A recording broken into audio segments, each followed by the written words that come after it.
Okay, so let's look at the slope intercept notes.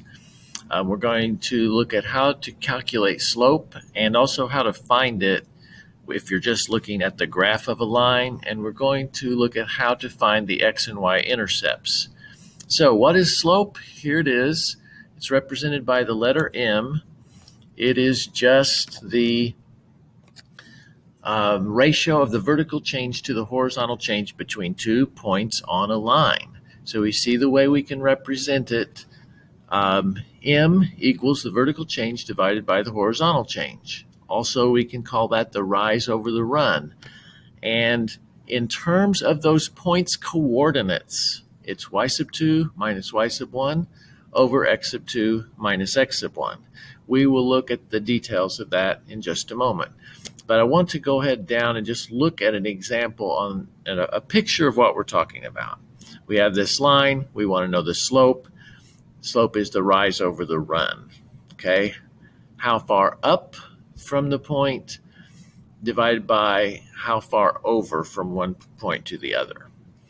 Okay, so this is what we're talking about. We'll go back and look at that after we look at calculating one. Okay, so finding the slope given two ordered pairs.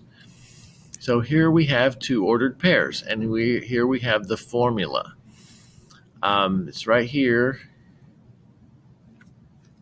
Let's see if I can. Okay, right there's the formula. Okay, so we have the ordered pair 1, 7. It's right here, and that's listed first, so we'll call that ordered pair number 1. It will have x sub 1 and y sub 1. Since negative 1, 5 is listed second, it will have our x sub 2, y sub 2. So that's that one. And here we go.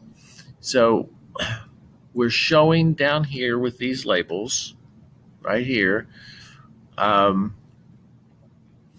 which one of those points has the x sub 1, y sub 1, and that's the 1, 7. And which one has the x sub 2, y sub 2, and that's negative 1, 5. Okay, so now we just plug those in to the formula. And here's the formula again. Y sub 2 minus y sub 1. Well, we said y sub 2 is right there. That's 5. So 5 minus y sub 1, and y sub 1 is right here, 7. Okay, so 5 minus 7 right there. Okay. That is the numerator. The denominator is just x sub 2 minus x sub 1. And we know what x sub 2 is. It's that. It's negative 1. And we're going to subtract from that x sub 1, which is right there. It's the 1. So negative 1 minus 1. Again, negative 1 minus 1. That's our denominator, and that is negative 2. So the numerator is negative 2. The denominator is negative 2 right there. And so when you divide negative 2 divided by negative 2, you get 1. So our slope is 1. Okay? Now, given a graph, we just looked at this. We may not be told what the points are. Instead, we might look at them on a graph. So we have this example. And we have our 2 points. So starting at this one, okay, we want to find the rise and the run. And when we find the rise and the run, we will plug them into that formula. Okay, so starting at the point that's circled, what is the rise and the run? Well, let's do the run first. So the run is how far we go horizontally to get to the other point. And horizontally is this right here. Whoops, let's do that better. Horizontally is this here, okay? And it's 2. So we just put 2 in for our run, and we're showing that right here. The denominator of that fraction is 2 because our run was positive 2. And run, again, is the denominator. So what's the rise?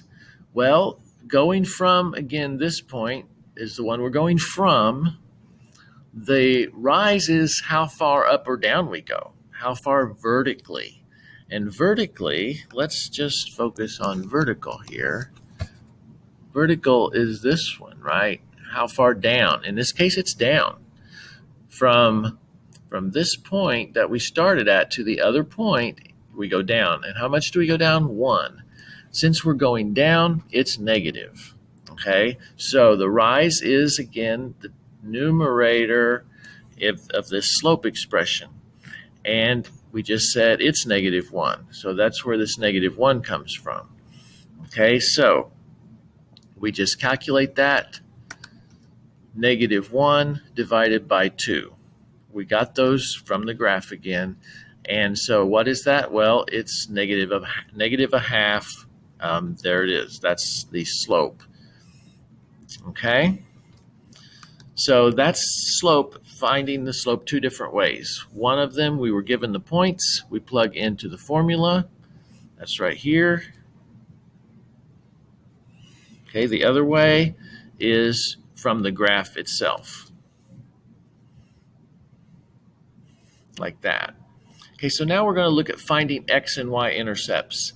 This means where the line crosses the x and y axis. Where it crosses the x-axis is the x-intercept. Where it crosses the y-axis is the y-intercept.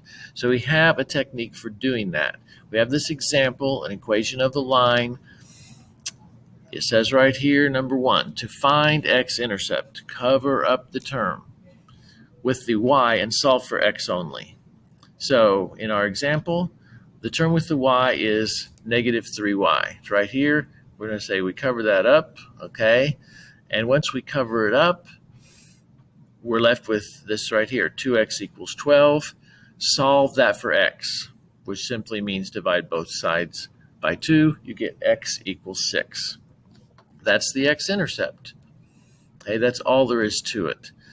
Covering up that y term, like we did right here, really just means plugging in a 0 for y. Okay, if we plug in 0, then it would be -3 times 0, and it would go away, so to speak, and all we would have left is 2x equals 12. Okay, we want to know what x is. When y is 0, that's where it crosses the x-axis, after all. And we found out it's 6. Okay, so similarly, to find the y-intercept, you cover up the term with x and solve for y only. So the same equation, we're going to cover that up, which is what would happen if we put a 0 in for x. It would not be there, right? It would just be 2 times 0. And all you would have left is the -3y equals 12, which is this. So you solve that for y, which is you do by dividing both sides by -3. And that gives you y equals 4. Okay, so there it is. Y equals 4 is the y-intercept. So you make one final note here. Do not write your x and y intercepts as an ordered pair together. That's not really a meaningful thing. The x-intercept is the x-intercept. The y-intercept is the y-intercept. There's no reason to write them together as an ordered pair. Okay, so that was just looking at those notes. I hope that helps if you weren't able to be here. See you later.